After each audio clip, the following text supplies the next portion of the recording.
Hey guys, welcome back to Engineers and Friends. My name is Mike. Hope you're staying safe out there. So recently had a shot to get back up to the Deep End recording studio with the creator of the Granelli Audio Labs G5790, Tony Correlli. And this time we talked all things drum recording. My boy Rick joined us to help out on the drums and we just had a really great time. So check out the interview. Hopefully you can learn something to apply to your own setup. And here we go.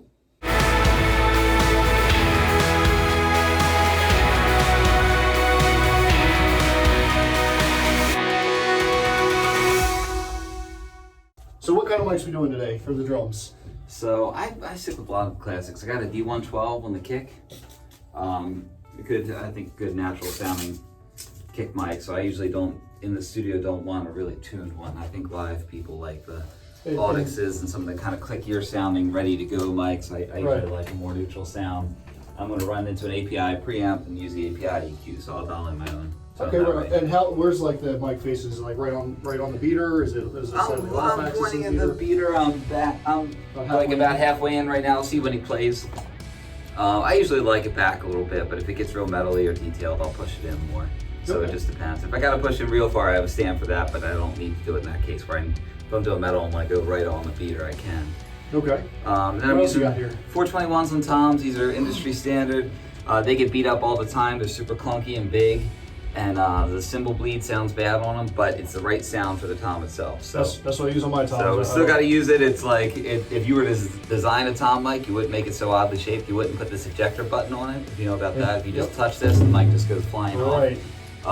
But it's the right sound for toms. And what do you say to engineers that like using condenser mics on their toms? Yeah, whatever works. Have you ever tried that? Yeah, I have, and sometimes if I do like a solo tom part, like a tom like kind of cinematic or like layered sound, I'll use my the room mics I'm using, the KM32s. They have a good, more natural like all around sound, but usually in the mix I'm looking for more of the low tom and the high strike and not the other stuff because I have it in the overheads in the room mics. Right, and they reject those a lot better in my opinion. So that has a little more of the sort of direct tom that I look for in the close mic. But if you were to just listen to that or a 57 compared to a condenser, I'd probably still pick the condenser, all things equal, like by itself. But in the mix, when there's other cymbals and stuff ringing, I usually like it just close and like to get the strike of the stick and some of that low end sustain. And then the body and the resonance and stuff I'm picking up on the overheads and the room mics. So I use all the mics together, so it's a collective effect. Collectively, I still like using dynamics, but I'm not opposed.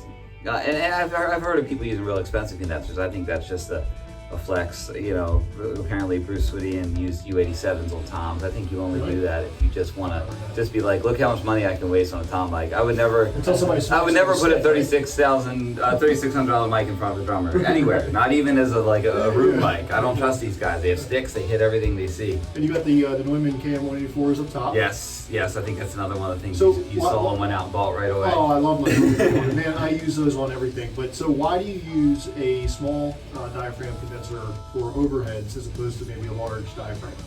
Well, I do different stuff. Usually for rock, most of the time these are my mics. If I'm doing something real jazzy, sometimes I'll do something with brass and jazzy, and I want to get everything with the overheads. And my KSM32s are nice for that. They're pretty popular. If you notice, like TV, like a lot of like late shows and SNL and places, they seem to, the 32s are very popular overheads, and I think they use them at Rams Head and some of the local venues. So I like the 32s. The 32s get a lot of bass and a lot of the toms and a kind of tubby sound on the snare drum. So I usually like the more focused sound of the Neumanns on a full band mix, but I use that too sometimes. So I'll use either, but I use these most of the time. And sometimes I'll use my 451s, which I really like. They're clear and even more focused. So if I'm doing something real proggy, or certain kinds of gospel and R&B where you just want the drums to be super crisp and not very roomy, I'll use the 451s and really close mic things. Right on. If you were going for a more indie sound, would you do probably a large diaphragm? So say you're only going to use like 4 mics, so you get that nice roomy indie style track. Would you go for like large diaphragms up top? Because a lot of people that are probably watching this are only have 4 or 5 mics at their disposal because they're recording in their house, and they're probably going for that indie-ish sound. So would you just put up, what would you mic if you only had 4 or 5 mics? Yeah, with a more limited setup, that's what I would do. We would do the 32s down a little lower, and you catch the toms more and stuff, and the body of the snare. So if you need to get that, then yeah, that. Now, if you have enough mics, I would still do the small diaphragms, what my go-to, and then use large diaphragms in the room. That's what I do. Okay. I've also done a large diaphragm over the kit, which is a nice sound. This is a mono? Yes, sometimes just a mono over the kit, get a nice sound on the snare, like a kind of back 6 feet from the snare sound. It's a little different than a room sound. And that can give a nice sound, but I usually like to still have the closer ones with it. But yeah, large diaphragm gets more of the other stuff, but these things, as you know, still get nice low end, and you can definitely dial that in. That's my favorite mic It's a natural sound. And there's some large diaphragms that don't have as much bass as these. So just because the diaphragm's small doesn't mean it doesn't pick up those low frequencies. It gets the low frequencies. Some things get more, like my KM32s, but the U87 doesn't have as much bass as these. So these have more bass than the U87 does. Right. And you don't have a hi-hat mic, just curious about I think I'll put it up now. Oh, you're going to put it up? You know what, I never use it, but I do it just in case. All right. In rock, I never like the sound of a close-up hi-hat. But since I'm doing the ride, I might use it. Sometimes I'll use it if somebody's doing some real like kind of pedal trick or something real subtle. Got it. But when someone hits that hi-hat, I like the mic to be back and hear some of the sizzle come together and not the sound of the stick hitting the metal on that. It can be pretty abrasive. There's a lot of times where I'll mic it and then I'll just pull it out because I just don't think it. I don't use much. And you know what? I'm always trying to get the bleed out of everything anyway. So I'm trying to get hi-hat out of the snare, out of all the other mics that it gets into. So it's like the last thing I want to do is give it a direct source. Sometimes I need a direct source just to overpower the bleed if it gets too bad sounding. So if I can't get rid of the bleed and it's just there anyway, I may as well get some crispness from the mic. So I may use a very strange EQ that gets me what I want, and the hi-hat mic's just like 4K on up, but all I needed was a little bit of that presence. And I don't want any more of that mid-range. It's got plenty of 2K just hitting the snare drum. That's why I did that snare drum mod, was to get some of that out of the way. So with miking cymbals, a lot of people will say mic from underneath. What is your response to that? Have you ever mic'd cymbals underneath, like a ride? I have, when people have made me do it. I don't like it. I don't really get it myself. I think the idea with that is to have like very close mics. So the way I usually like my two overheads to be a nice stereo image of the full kit. And when you put it underneath, to me, I hear too much of the unnatural bleed. Okay, I've never tried it. That's why. But I think that when people do that, it's usually on a really big setup. Somebody's got a ton of cymbals, so they just have, and sometimes they're using like 81s or something that I don't even like much anyway, like a cheaper condenser. I think they're just doing that to get like super crisp. Okay. But I would feel like you'd still need to put a pair of like overheads. Right. You know, like I like maybe the ride, you want to do it that way. I don't know. I just have. As long as it's not crossing the plane, right? So the cymbal doesn't move across the plane. Yes, and I've seen people do that by accident. Like you just put it right on there. And I've done that before. That's the worst sound ever. Wouldn't you miss out on a lot of what the cymbal gives if you put it under? I mean, a lot of sound kind of you capture it the best above. Yeah, right. I think you would need both. I think maybe you would do it to just get the attack or something. And I think you still need the room mic and the other stuff to get a real kind of like tom mics. So tom mics don't sound very natural when you solo them. They kind of need to be mixed in. So I guess if you're doing the under miking, you would have to do some kind of overhead or room mic and then balance it together. So I think somebody that does that tactic could probably get a good sound out of it, but it's not my style. So I never do it. What's your take on a trash mic? Just like a random mic placement to just nuke with a compressor, and where would you put that if you do it, and do you do it? I use stereo room mics. So I like my room mics, they're important to me. Do you nuke those? I run them through, actually in this case I use the UA emulation of an 1176, but I usually... Off the Apollo? Yeah, I usually give them a good smashing with the 1176. Yeah, all in. Yeah, so I do like that sound. I have a copper phone mic. You can show that on your camera sometimes. It's a cool mic. It's very distorted. It basically sounds like a guitar pickup that runs through a distortion pedal.